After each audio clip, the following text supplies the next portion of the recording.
So the wall slide is really all about trying to get up and overhead in a either better or more stable position.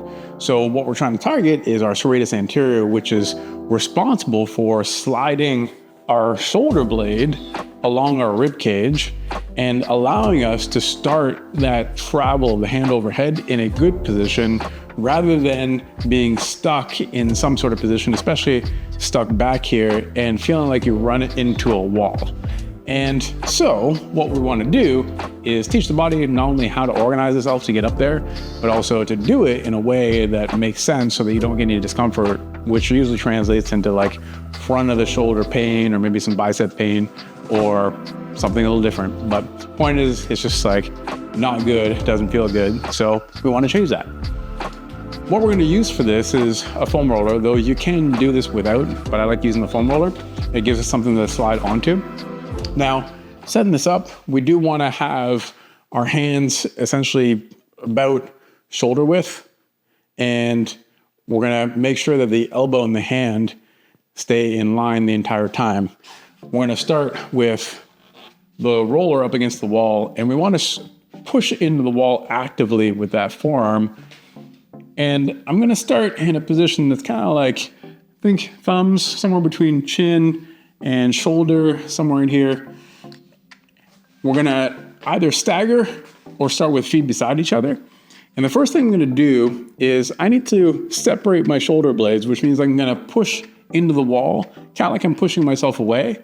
And right away, I'm going to be working a bit through the serratus, which is kind of like underneath my armpit here. So that's where we're looking for some action. So like right here along the rib cage, if you feel something, then you're in the right spot.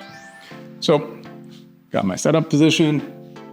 I'm applying pressure, pushing away from the wall. And then I'm just going to slide my hands up the wall as high as I can go without losing the roller, and then come back down.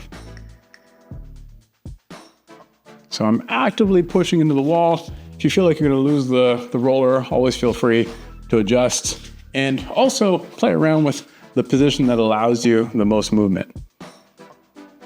Now you're going to feel the hands want to come together as you start to get up overhead.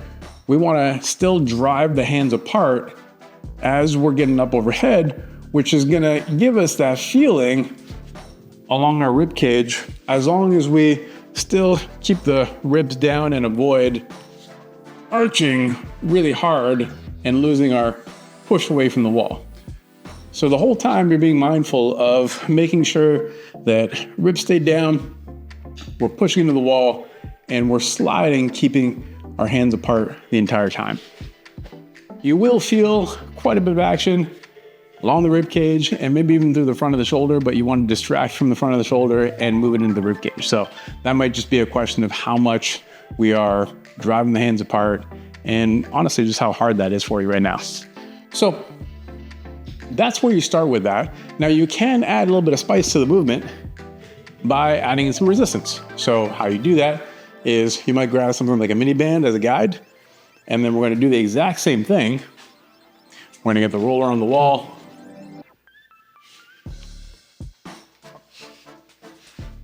Same position, so we're always pushing away from the wall, keeping our hands apart, and then we shall drive the hands up the wall as far as we can go, keeping our ribs down. You saw me flare there, right? So that's what not to do, so don't do like I do. And then reach, bring it back down. This is very difficult. You will feel that, no problem. But the main thing is, the goal of this is not to go as hard as possible in the beginning. It's to make sure that you have the right motion. And then from there, you can add some loading. So choose your adventure, and hopefully that helps. Bring it.